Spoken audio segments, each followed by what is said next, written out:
সুপ্ৰভাত বন্ধুসকল আৰু মোৰ আন এটা ভিডিঅ'লৈ স্বাগতম জনাইছোঁ আৰু ইয়াৰ লগত দাস আৰু মই এইফালে বহি লৈছোঁ ছুপাৰৰ লাষ্টৰ চিটত একদম আৰু ক'ত গৈ আছে আপোনালোকক দেখাই আছোঁ। এতিয়া আমি বঙাইগাঁৱৰ পৰা যাত্ৰা আৰম্ভ কৰিছোঁ। আজি বতৰটো অলপ ভাল হৈছে, তেও মেঘবিলাক আছেই, আপোনালোকে পাহাৰত দেখা পাই আছে মেঘবিলাক আৰু খুব সুন্দৰ লাগিছে। খেতি পথাৰো সেউজীয়া হৈ আছে, জেগাখিনি খুব ভাল লাগিছে আৰু এনেকৈ আমাৰ যাত্ৰা আৰম্ভ হৈ গ'ল। বঙাইগাঁৱৰ পৰা ধুবুৰী প্ৰায় 60-70 কিলোমিটাৰ মানে হ'ব, কিন্তু টাইম বহুত লাগে কাৰণ লাইন গাড়ীত অলপ ৰখি যায়। প্ৰায় 2-2.5 ঘণ্টাৰ মূৰত আমি আমাৰ গন্তব্যস্থান পালোহি। ইয়াত নামিছোঁ আমি গাড়ীৰ পৰা আৰু এইটোৱে হ'ল গেট। এইখিনি জেগাৰ নাম হ'ল বগৰীবাৰী।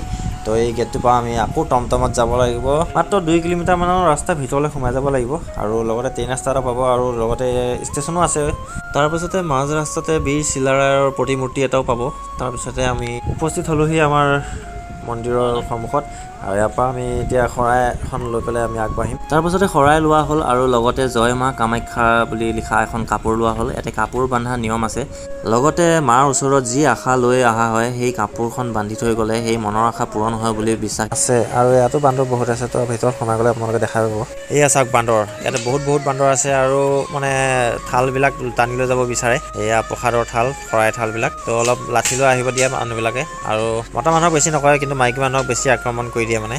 আৰু এই মন্দিৰভাগ হৈছে মা কামাখ্যাৰ অসমৰ দ্বিতীয় মহাশক্তিপীঠ আৰু এই মন্দিৰভাগৰ লগত সংযুক্ত মহামায়া দেৱীৰ স্নান ঘাট। তাতো খুব সুন্দৰ মন্দিৰ আছে আৰু চাবলগীয়া জেগাও আছে তাত। আৰু আপুনি যদি ইয়াত শৰাই দিব বিচাৰে তেনেহ'লে কুপন ল'ব লগা হয় আৰু পাৰ হেড 100 টকাকৈ লোৱা হয়। আমি দুজন আহিছোঁ তো 200 টকা। তাৰপিছত আমি কাপোৰ বান্ধা গছজোপা পালোহি আৰু গছজোপাত আমি বান্ধি পেলাই নিজৰ মনৰ আশা বিচাৰিলোঁ।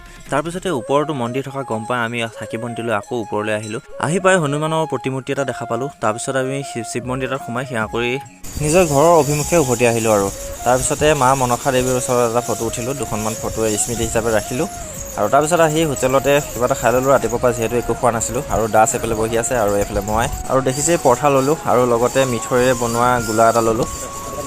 তো আজিৰ ভিডিঅ'টো ইমানখিনি আছিলে। তো ভিডিঅ'টো কেনেকুৱা লাগিলে জনাব, লাইক কমেণ্ট কৰিব আৰু তেতিয়াহে মই আকৌ নতুন ভিডিঅ' দিবলৈ উৎসাহ পাম। তো আজিলৈ ইমানতে আহিছোঁ। Bye bye.